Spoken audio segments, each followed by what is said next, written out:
بسم الله الرحمن الرحيم ألف لام را تلك آيات الكتاب الحكيم أكان للناس عجبا أن أوحينا إلى رجل منهم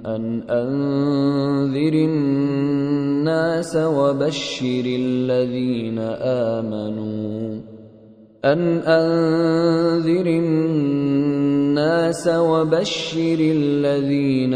آمنوا أن لهم قدم صدق عند ربهم قال الكافرون إن هذا لساحر مبين إن ربكم الله الذي خلق السماوات والأرض في 6 أيام ثم استوى على العرش يدبر الأمر ما من شفيع إلا من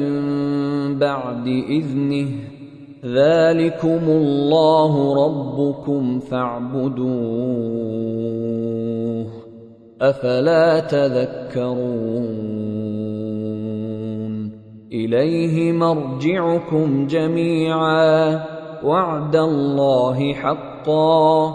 إنه يبدأ الخلق ثم يعيده ليجزي الذين آمنوا وعملوا الصالحات بالقسط والذين كفروا لهم شراب من حميم وعذاب أليم بما كانوا يكفرون هو الذي جعل الشمس ضياء والقمر نورا وقدره منازل لتعلموا عدد السنين والحساب ما خلق الله ذلك إلا بالحق يفصل الآيات لقوم يعلمون إن في اختلاف الليل والنهار وما خلق الله في السماوات والأرض لآيات لقوم يتقون إن الذين لا يرجون لقاءنا ورضوا بالحياة الدنيا واطمأنوا بها والذين هم عن آياتنا غافلون أولئك مأواهم النار بما كانوا يكسبون إن الذين آمنوا وعملوا الصالحات يهديهم ربهم بإيمانهم تجري من تحتهم الأنهار في جنات النعيم دعواهم فيها سبحانك اللهم وتحيتهم فيها سلام وآخر دعواهم أن الحمد لله رب العالمين ولو يعجل الله للناس الشر استعجالهم بالخير لقضي إليهم أجلهم فنذر الذين لا يرجون لقاءنا في طغيانهم يعمهون وَإِذَا مَسَّ الْإِنسَانَ الضُّرُّ دَعَانَا لِجَنبِهِ ولو قاعدا أو قائما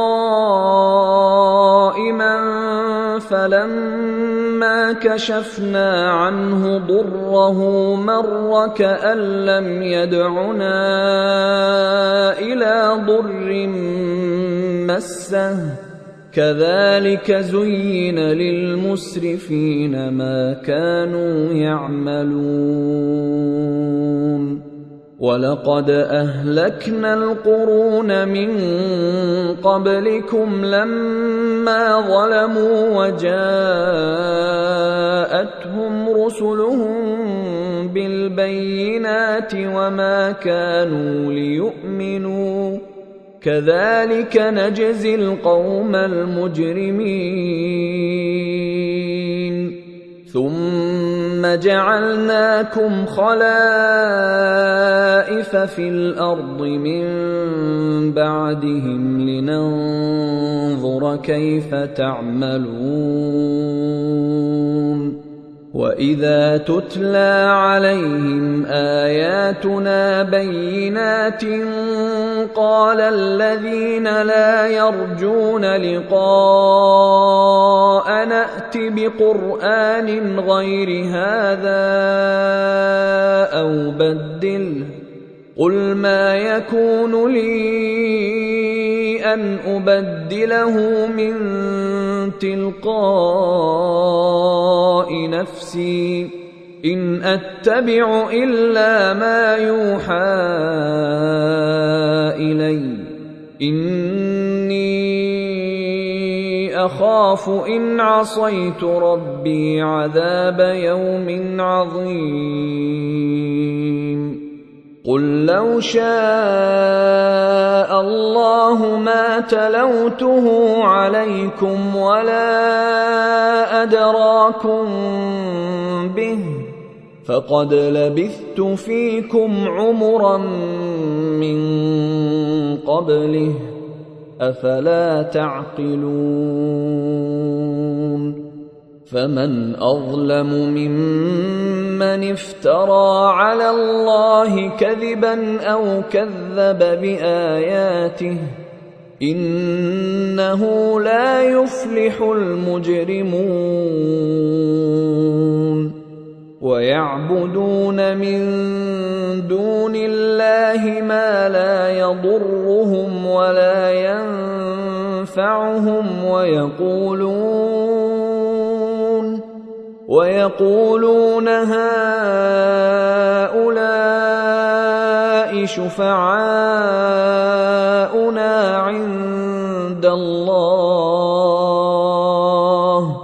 قل أتنبئون الله بما لا يعلم في السماوات ولا في الأرض سبحانه وتعالى عما يشركون وما كان الناس إلا أمة واحدة فاختلفوا ولولا كلمة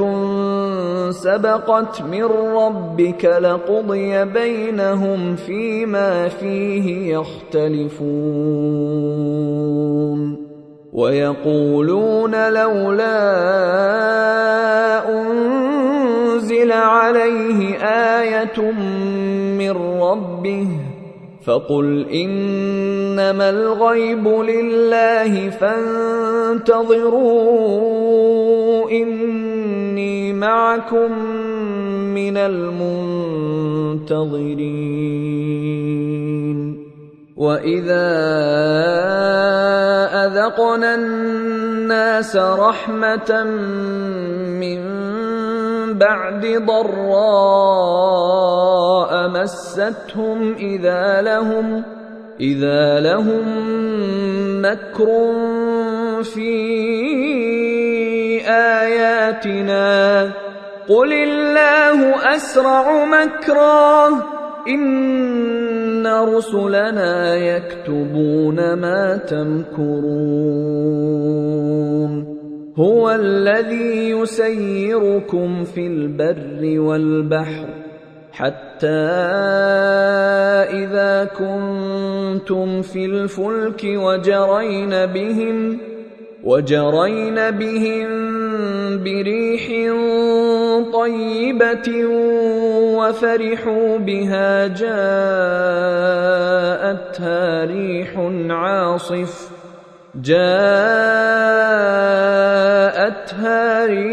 عاصف وجاءهم الموج من كل مكان وظنوا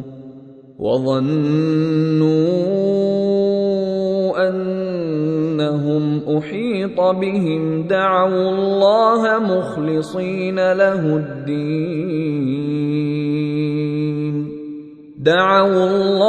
مخلصين له الدين لئن أنجيتنا من هذه لنكونن من الشاكرين فلما أنجاهم إذا هم يبغون في الأرض بغير الحق يا أيها الناس إنما بغيكم على أنفسكم متاع الحياة الدنيا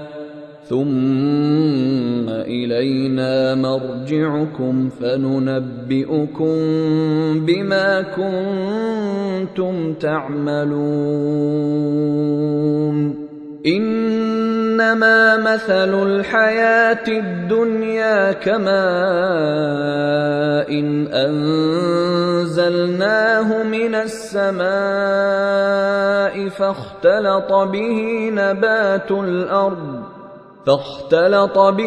نبات الأرض مما يأكل الناس والأنعام حتى إذا أخذت الأرض زخرفها وزينت وظن أهلها أنهم قادرون عليها أتاها أمرنا ليلا أو نهارا فجعلناها حصيدا كأن لم تغن بالأمس كذلك نفصل الآيات لقوم يتفكرون والله يدعو إلى دار السلام ويهدي من يشاء إلى صراط مستقيم. أيها الإخوة الكرام، نذكركم بأن حقوق الطبع والتوزيع محفوظة، والسلام عليكم ورحمة الله وبركاته. أعوذ بالله من الشيطان الرجيم. للذين أحسنوا الحسنى وزيادة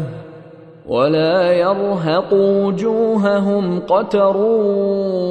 ولا ذلة أولئك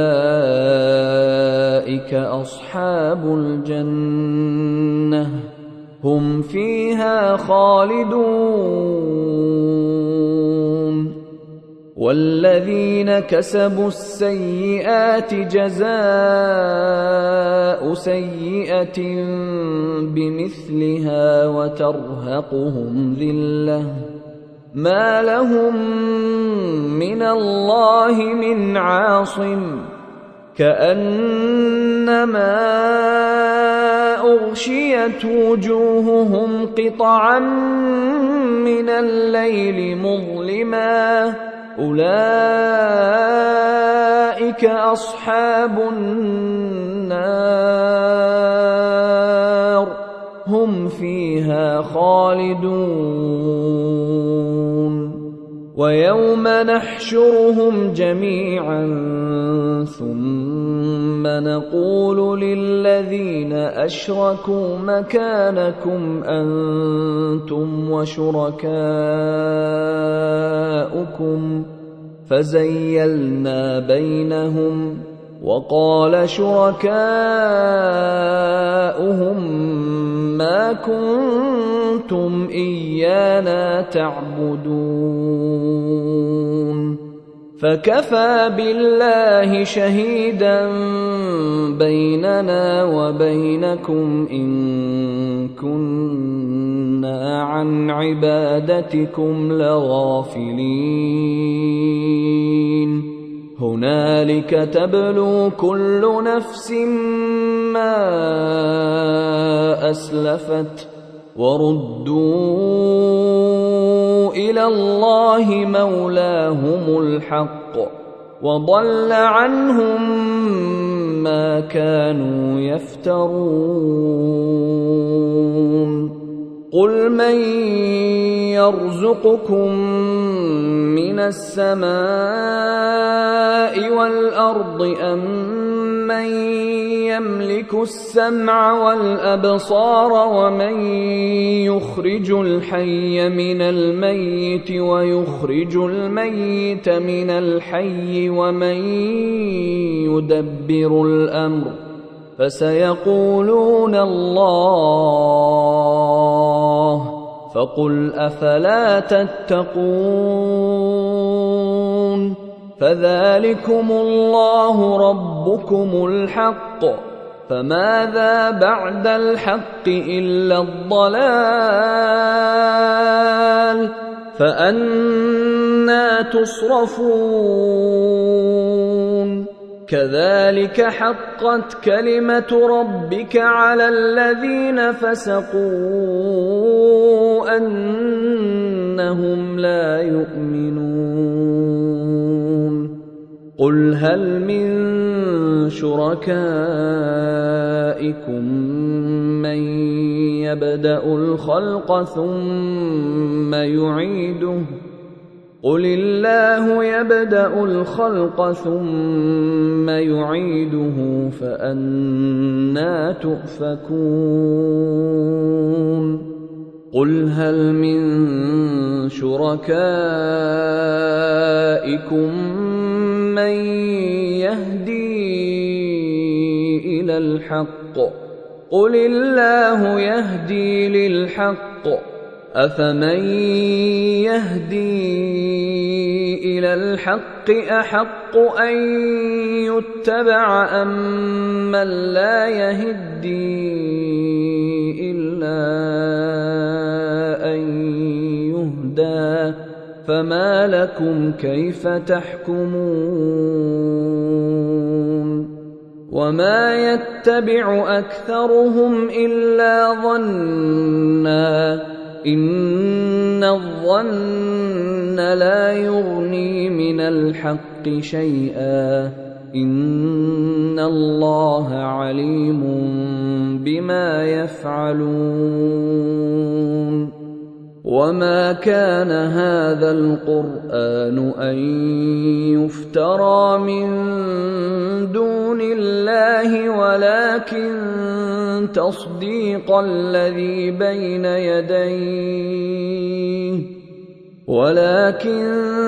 تصديق الذي بين يديه وتفصيل الكتاب لا ريب فيه من رب العالمين أم يقولون افتراه قل فأتوا بسورة مثله وادعوا من استطعتم من دون الله إن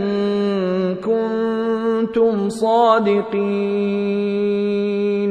بل كذبوا بما لم يحيطوا بعلمه ولما يأتهم تأويله كذلك كذب الذين من قبلهم فانظر كيف كان عاقبة الظالمين ومنهم من يؤمن به ومنهم من لا يؤمن به وربك أعلم بالمفسدين وإن كذبوك فقل لي عملي ولكم عملكم أنتم بريئون مما أعمل وأنا بريء مما تعملون ومنهم من يستمعون إليك أفأنت تسمع الصم ولو كانوا لا يعقلون ومنهم من ينظر إليك أفأنت تهدي العمي ولو كانوا لا يبصرون إن الله لا يظلم الناس شيئا ولكن الناس أنفسهم يظلمون ويوم يحشرهم كأن لم يلبثوا إلا ساعة من النهار يتعارفون بينهم قد خسر الذين كذبوا بلقاء الله وما كانوا مهتدين وإما نرينك بعض الذي نعدهم أو نتوفينك فإلينا مرجعهم ثم الله شهيد على ما يفعلون ولكل أمة رسول فإذا جاء رسولهم قضي بينهم بالقسط وهم لا يظلمون ويقولون متى هذا الوعد إن كنتم صادقين قل لا أملك لنفسي ضرا ولا نفعا إلا ما شاء الله لكل أمة أجل إذا جاء أجلهم فلا يستأخرون ساعة ولا يستقدمون قل أرأيتم إن أتاكم عذابه بياتا أو نهارا ماذا يستعجل منه المجرمون أثم إذا ما وقع آمنتم به الآن وقد كنتم به تستعجلون ثم قيل للذين ظلموا ذوقوا عذاب الخلد هل تجزون إلا بما كنتم تكسبون ويستنبئونك أحق هو قل إي وربي إنه لحق وما أنتم بمعجزين ولو أن لكل نفس ظلمت ما في الأرض لافتدت به وأسروا الندامة لما رأوا العذاب وقضي بينهم بالقسط وهم لا يظلمون ألا إن لله ما في السماوات والأرض ألا إن وعد الله حق ولكن أكثرهم لا يعلمون هو يحيي ويميت وإليه ترجعون يا أيها الناس قد جاءتكم موعظة من ربكم وشفاء لما في الصدور وهدى ورحمة للمؤمنين قل بفضل الله وبرحمته فبذلك فليفرحوا هو خير مما يجمعون قل أرأيتم ما أنزل الله لكم من رزق فجعلتم منه حراما وحلالا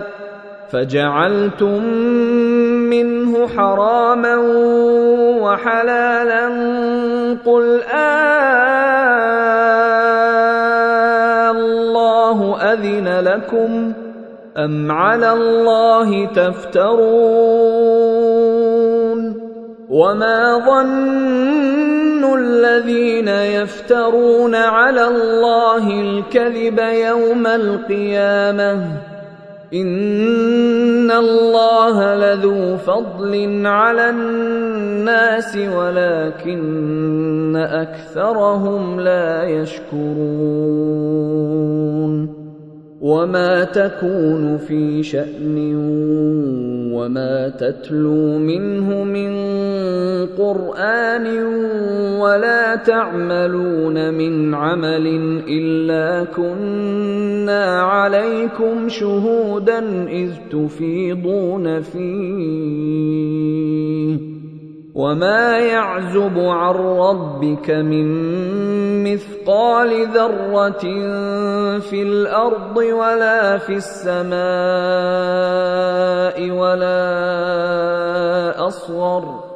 ولا أصغر من ذلك ولا أكبر إلا في كتاب مبين ألا إن أولياء الله لا خوف عليهم ولا هم يحزنون الذين آمنوا وكانوا يتقون لهم البشرى في الحياة الدنيا وفي الآخرة لا تبديل لكلمات الله ذلك هو الفوز العظيم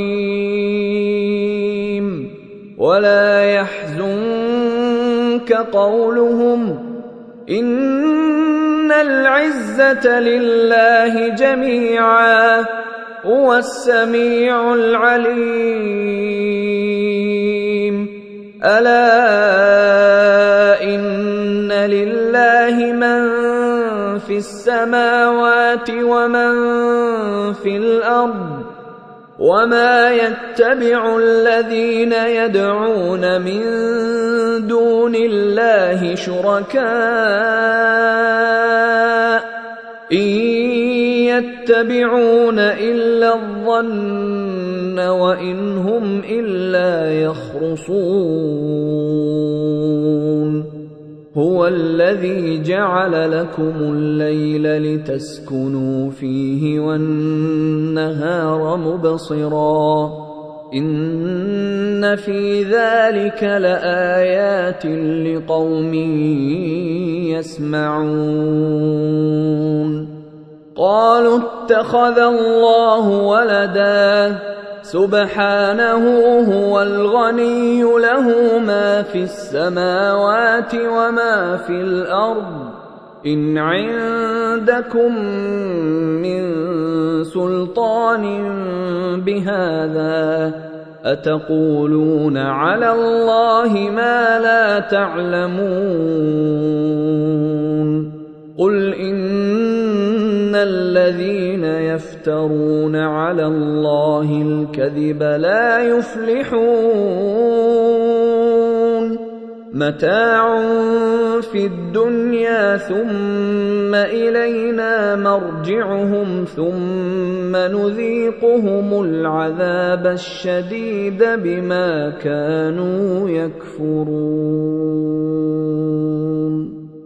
واتل عليهم نبأ نوح إذ قال لقومه يا قوم إن كان كبر عليكم مقامي وتذكيري بآيات الله فعلى الله توكلت فأجمعوا أمركم وشركاءكم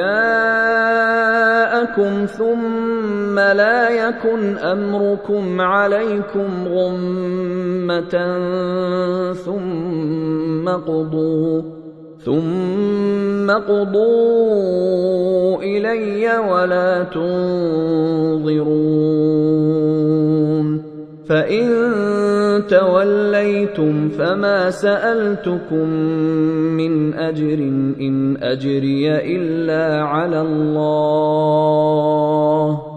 وأمرت أن أكون من المسلمين فكذبوه فنجيناه ومن معه في الفلك وجعلناهم خلائف وأغرقنا الذين كذبوا بآياتنا فانظر كيف كان عاقبة المنذرين ثم بعثنا من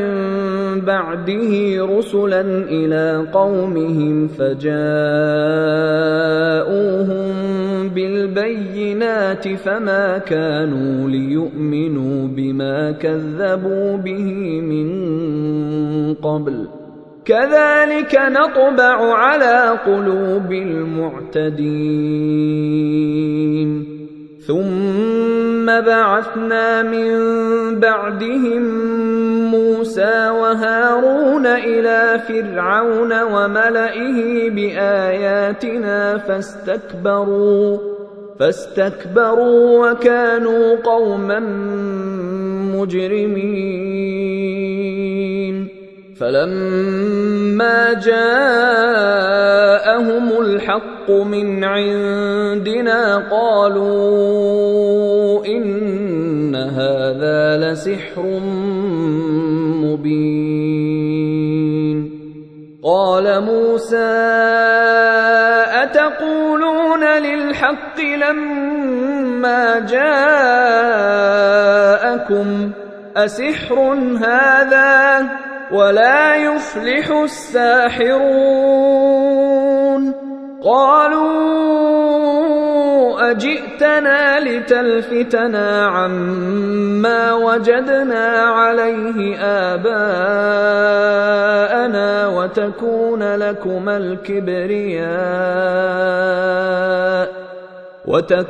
لكما الكبرياء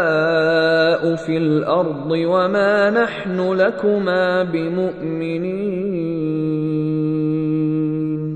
وقال فرعون ائتوني بكل ساحر عليم فلما جاء السحرة قال لهم موسى ألقوا ما أنتم ملقون فلما ألقوا قال موسى ما جئتم به السحر إن الله سيبطله إن الله لا يصلح عمل المفسدين ويحق الله الحق بكلماته ولو كره المجرمون فما آمن لموسى إلا ذرية من قومه على خوف من فرعون وملئهم أن يفتنهم وإن فرعون لعال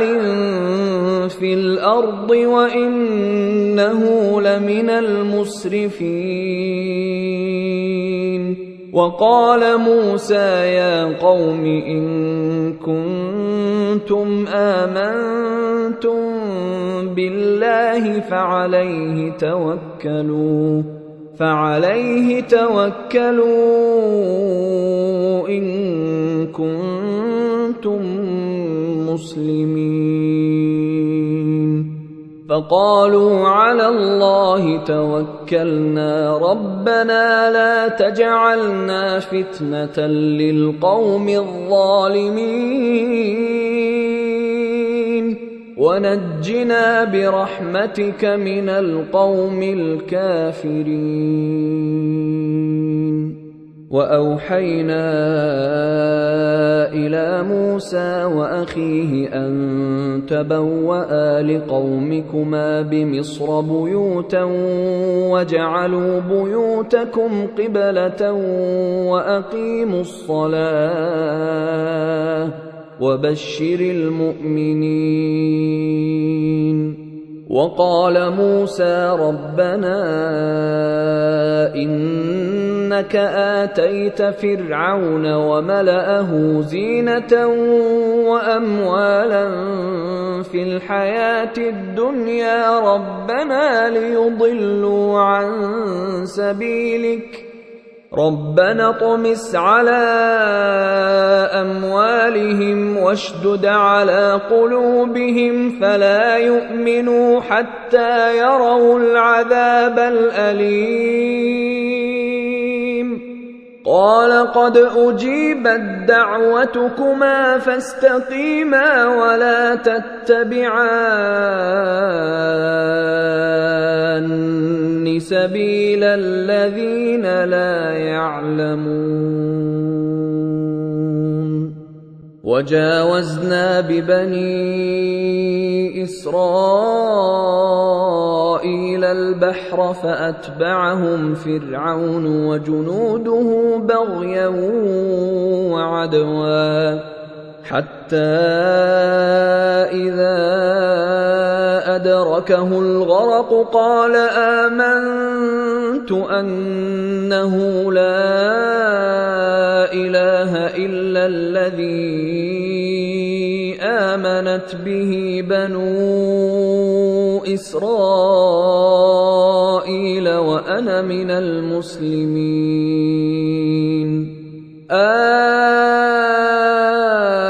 الآن وقد عصيت قبل وكنت من المفسدين فاليوم ننجيك ببدنك لتكون لمن خلفك آية وإن كثيرا من الناس عن آياتنا لغافلون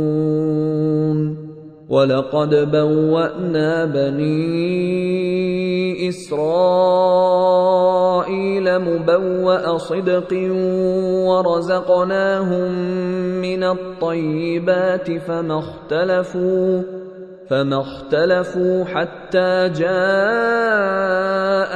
العلم إن ربك يقضي بينهم يوم القيامة فيما كانوا فيه يختلفون فإن كنت في شك مما أنزلنا إليك فاسأل الذين يقرؤون الكتاب من قبلك لقد جاءك الحق من ربك فلا تكونن من الممترين ولا تكونن من الذين كذبوا بآيات الله فتكون من الخاسرين إن الذين حقت عليهم كلمة ربك لا يؤمنون ولو جاءتهم كل آية حتى يروا العذاب الأليم فلولا كانت قرية آمنت فنفعها إيمانها إلا قوم يونس لما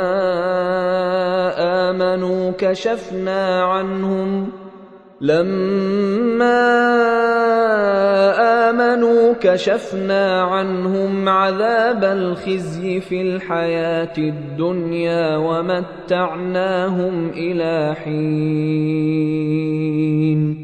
ولو شاء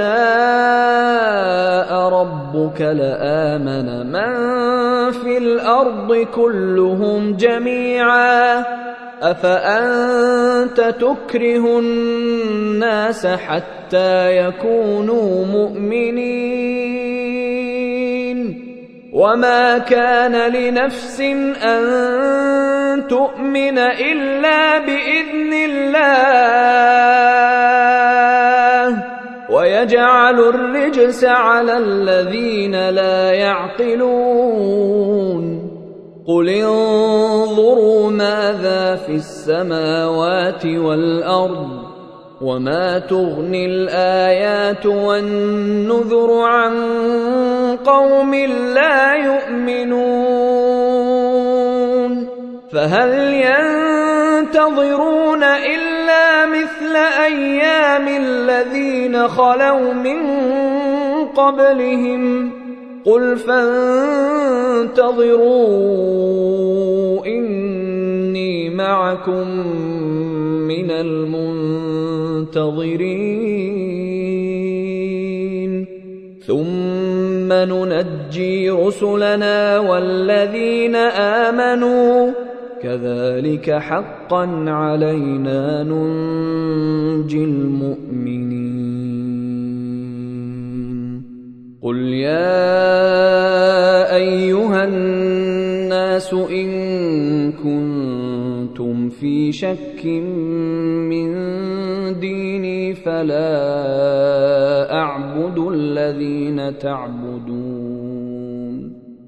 فلا أعبد الذين تعبدون من دون الله ولكن أعبد الله الذي يتوفاكم وأمرت أن أكون من المؤمنين وأن أقم وجهك للدين حنيفا ولا تكونن من المشركين ولا تدع من دون الله ما لا ينفعك ولا يضرك فإن فعلت فإنك إذا من الظالمين وإن يمسسك الله بضر فلا كاشف له إلا هو وإن يردك بخير فلا راد لفضله يصيب به من يشاء من عباده وهو الغفور الرحيم قل يا أيها الناس قد جاءكم الحق من ربكم فمن اهتدى فإنما يهتدي لنفسه ومن ضل فإنما يضل عليها وما أنا عليكم بوكيل واتبع ما يوحى إليك واصبر حتى يحكم الله وهو خير الحاكمين.